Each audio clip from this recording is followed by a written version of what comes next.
Assalamualaikum warahmatullahi wabarakatuh. Kembali lagi dengan saya Saiful Anwar. Kali ini saya akan membahas topik tentang bisnis plan, salah satu materi kuliah dari pengantar bisnis yang dosen pembimbingnya adalah Dr. Gustian Juanda. Pengertian dari bisnis plan itu sendiri adalah sebuah dokumen yang membuat tujuan bisnis kamu, data, proyeksi, dan rencana kamu untuk mencapainya.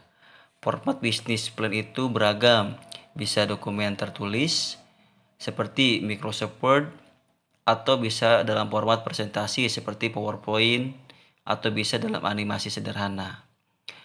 Gak semua bisnis plan itu gak Gak semua struktur bisnis plan serupa, tapi menurut saya ada 9 elemen yang saya suka ada di bisnis plan, yaitu pertama, executive summary, kedua, company description, ketiga, services and product, keempat, market analysis, kelima, competitor dan benchmark, keenam, marketing plan atau strategi, yang ketujuh, organization dan manajemen, kedelapan, financial, ke-9 closing and contact.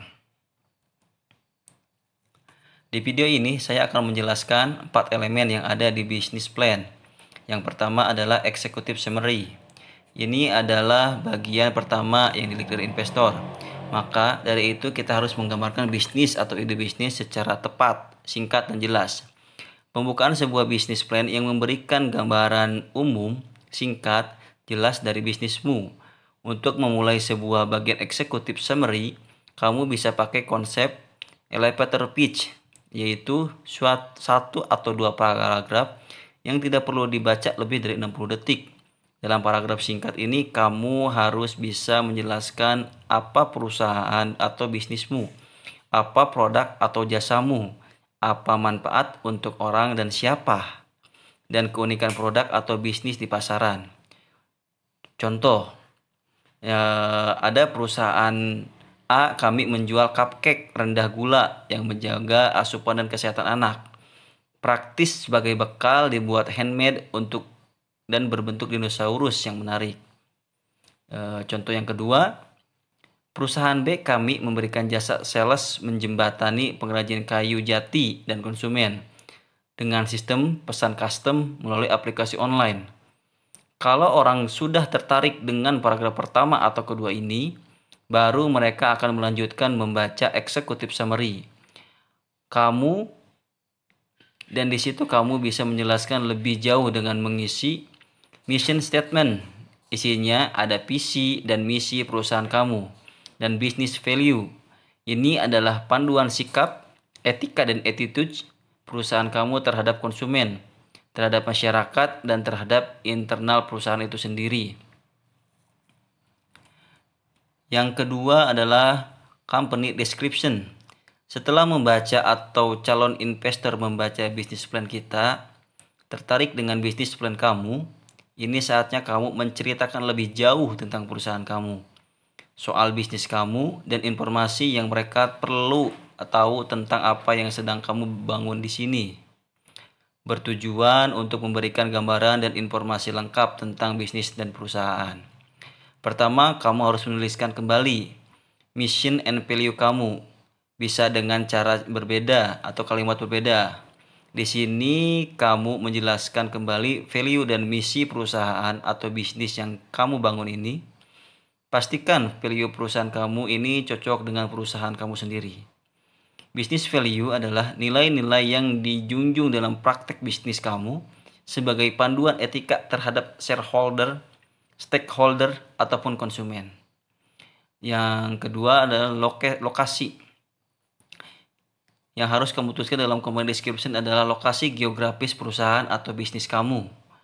Hal ketiga yang harus kamu tuliskan adalah struktur legal bisnis perusahaan. Tuliskan apakah perusahaan kamu CP atau PT. Keempat, tuliskan juga sejarah dan prestasi.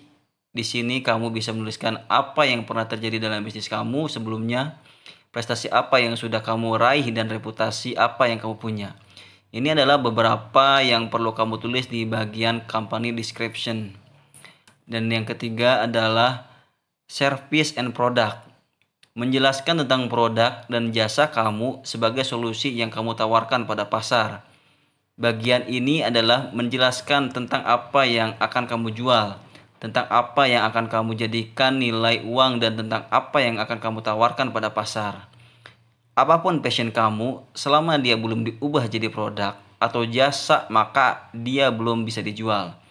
Maka belum bisa jadi sebuah bisnis. Jadi apapun ide produk kamu, itu kalau masih jadi highland, belum diwujudkan dalam bentuk produk yang bisa dijual, maka itu tidak ada harganya. Formulasikan produk atau jasa kamu lebih jauh lagi di bagian ini dengan menjelaskan 3 poin. Yang pertama adalah problem to be solved.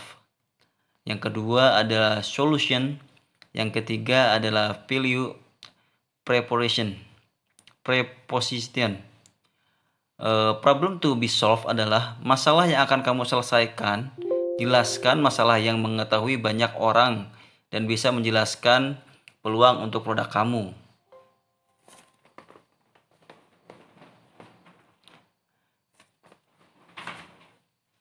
Solution. Berikutnya, jelaskan solusi yang kamu tawarkan untuk menyelesaikan masalah yang terjadi. Jabarkan bagaimana produk kamu bisa membantu orang menyelesaikan masalah yang kamu pilih tadi.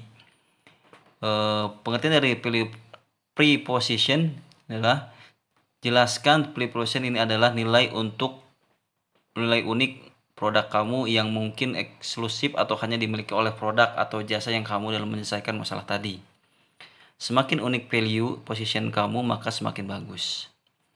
Yang keempat adalah market analysis. Memberikan penjabaran dan analisa target pasar, industri, kompetisi di pasar serupa dengan konsumen bisnismu.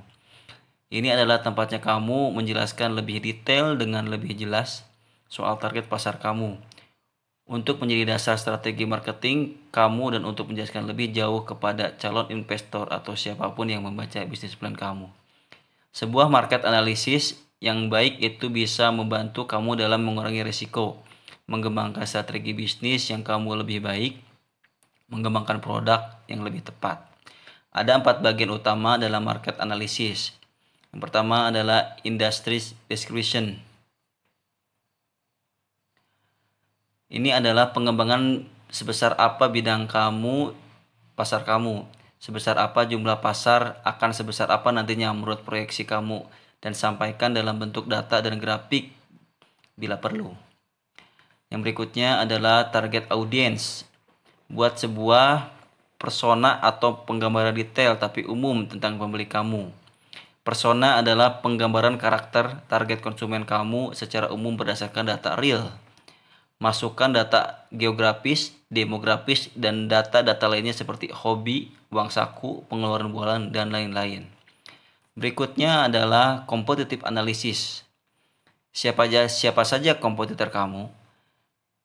Siapa yang akan menyaingi produk atau jasa yang kamu tawarkan? Dan challenge apa yang akan kamu hadapi ketika kamu akan memasuki pasar ini? Dan berhadapan dengan kompetitor kamu. Dan yang terakhir adalah